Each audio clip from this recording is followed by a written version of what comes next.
এই মুহূর্তে ঢাকা বিশ্ববিদ্যালয় ক্যাম্পাসে আছেন রিপোর্টার শাকির আহমেদ এবং জাকসু নির্বাচনের প্রচারণার খবর জানাতে জাহাঙ্গীরনগর বিশ্ববিদ্যালয়ে আছেন সহকর্মী মোজাফফর হোসেন জয়।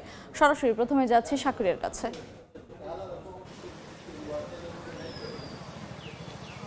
ঢাকা বিশ্ববিদ্যালয় কেন্দ্রীয় ছাত্র সংসদ ডাকসু হল সংসদ নির্বাচনের প্রচার প্রচারণা চলবে আর মাত্র একদিন, অর্থাৎ রোববার রাতেই কিন্তু শেষ হচ্ছে প্রচার প্রচারণা। সেই ক্ষেত্রে আজ ছুটির দিন হলেও কিন্তু প্রার্থীরা আমরা দেখতে পেয়েছি আবাসিক হলগুলোতে শিক্ষার্থীদের দ্বারে দ্বারে গিয়েছেন, তাদের যে লিফলেট সেটি বিলি করেছেন এবং তাদের যে নানা প্রতিশ্রুতি সেটি কিন্তু তারা বারবার করে শিক্ষার্থীদেরকে বলছেন এবং শিক্ষার্থীদেরকে আশ্বস্ত করছেন যে দীর্ঘদিনের নানা সমস্যা যে পঞ্জীভূত রয়েছে সেই পঞ্জীভূত সমস্যাগুলোর তারা সমাধান করবেন এবং তারা বিশ্ববিদ্যালয়কে একটি আন্তর্জাতিক মানের গবেষণাধর্মী শিক্ষা প্রতিষ্ঠানে রূপান্তর করবেন। পাশাপাশি মৌলিক যে সমস্যাগুলো রয়েছে, আবাসন সংকট থেকে শুরু করে খাদ্যের সংকট, পাশাপাশি অন্যান্য যে নিরাপত্তাজনিত সমস্যাগুলো শিক্ষার্থীরা প্রতিনিয়ত মুখোমুখি হচ্ছেন সেই সমস্যাগুলো সমাধানেরও কিন্তু তারা প্রতিশ্রুতি দিয়েছেন।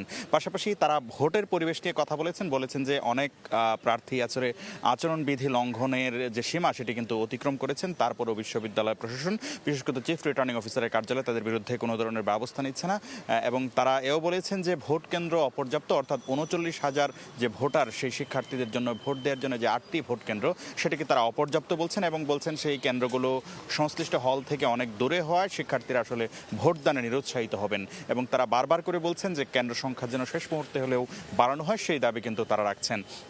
পাশাপাশি তারা বলছেন যে এই কেন্দ্রগুলো যদি দূরে দূরে থাকে সেই ক্ষেত্রে ভোট গ্রহণের যে হার, অর্থাৎ ভোটদাতাদের সংখ্যা কিন্তু কমতে পারে, সেই দূরে গিয়ে কেন্দ্রে ভোট দেওয়ার ক্ষেত্রে শিক্ষার্থীরা আসলে উৎসাহ পাবেন না এমনটি কিন্তু তারা বারবার বলছেন এবং পাশাপাশি তারা বলছেন যে বিশ্ববিদ্যালয় প্রশাসন এক ধরনের পক্ষপাতমূলক আচরণ করছে, কোনো কোনো সংগঠনের বিরুদ্ধে আসলে ব্যবস্থা নেওয়ার ক্ষেত্রে তারা কোনো ধরনের দায়িত্বশীলতার পরিচয় দিচ্ছেন না এমনটিও কিন্তু তারা তাদের যে ব্রিফিং পাশাপাশি গণমাধ্যমের সঙ্গে যখন কথা বলছেন সেই কথা থেকে কিন্তু তারা অভিযোগ করছেন এবং তারা প্রতিশ্রুতি দিচ্ছেন তারা যদি নির্বাচিত হন সেই ক্ষেত্রে অন্যান্য সকল শক্তিকে নিয়ে অথবা অন্যান্য সকল প্রার্থীদেরকে নিয়েই তারা আসলে বিশ্ববিদ্যালয়ের যে উন্নয়ন প্রক্রিয়া বা বিশ্ববিদ্যালয়কে একটি গবেষণাধর্মী প্রতিষ্ঠানে রূপান্তরের যে প্রক্রিয়া সেটিতে তারা কাজ করবেন। ঢাকা বিশ্ববিদ্যালয় শুধু নয়, ঢাকা বিশ্ববিদ্যালয়ের বাইরেও বিভিন্ন ক্যাম্পাসে আসলে ছাত্র সংসদ নির্বাচনের হাওয়া লেগেছে। আমরা চলে যেতে চাই জাহাঙ্গীরনগর বিশ্ববিদ্যালয়ে, আমাদের সঙ্গে যুক্ত হচ্ছেন সহকর্মী মোজাফফর হোসেন জয়। জাহাঙ্গীরনগর বিশ্ববিদ্যালয়ে আজকে কিন্তু অষ্টম দিনের মতো নির্বাচনী প্রচারণা চলছে। আমরা সকাল থেকে দেখেছি ঢিমে তালে দুই একজনকে নির্বাচনী প্রচারণায় অংশ নিতে। জানতে পেরেছি যে ঈদে মিলাদুন্নবী উপলক্ষে সকাল থেকে নির্বাচনী প্রচারণা ছিল না, কিন্তু দুপুরের দিকে জাহাঙ্গীরনগর বিশ্ববিদ্যালয়ে কিন্তু ছাত্রদলের পক্ষ থেকে, ছাত্রদলের প্যানেলের পক্ষ থেকে নির্বাচনের ইশতেহার ঘোষণা করা হয়। ইশতেহারে কিন্তু ছাত্রদলের যে ভিসি পদপ্রার্থী রয়েছেন তিনি বলেছেন যে মূলত তারা 8টি বিষয়ের উপরে জোর দিয়েছেন যা মৌলিক নীতির জন্য অত্যন্ত কার্যকরী এবং তারা বলছেন যে বিশেষ করে ট্রান্সপোর্ট, স্বাস্থ্য, শিক্ষা এবং আপনার পরিবেশ, এই বিষয়গুলোর উপর তারা জোর দিয়েছেন। তারা বলেছেন যে বিশ্ববিদ্যালয়কে মানসম্মত শিক্ষা ব্যবস্থাপনায় উন্নত করার লক্ষ্যেই তারা কাজ করবেন নির্বাচিত হলে।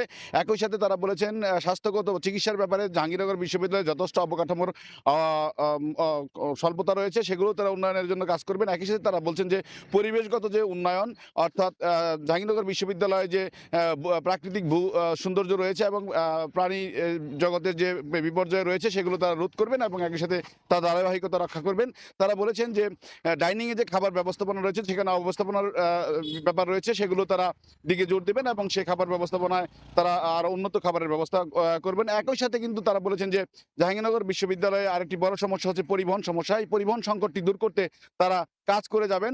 নির্বাচিত হলে এই মৌলিক নীতির পক্ষে তারা কাজ করবেন, এরকম প্রতিশ্রুতি তারা দিয়েছেন এবং বলছেন যে জাহাঙ্গীরনগর বিশ্ববিদ্যালয়ে মূলত যে পরিবেশ পরিস্থিতি নির্ভর করছে সেই পরিবেশ পরিস্থিতিকে উন্নত পর্যায়ে নিয়ে যেতে জাকসুর পক্ষ থেকে তারা নির্বাচিত হলে তাদের পুরো প্যানেল সেইভাবেই কাজ করবেন বলে তারা 8টি প্রতিশ্রুতিতে দায়বদ্ধতা তাদের পক্ষ থেকে ঘোষণা করেছেন।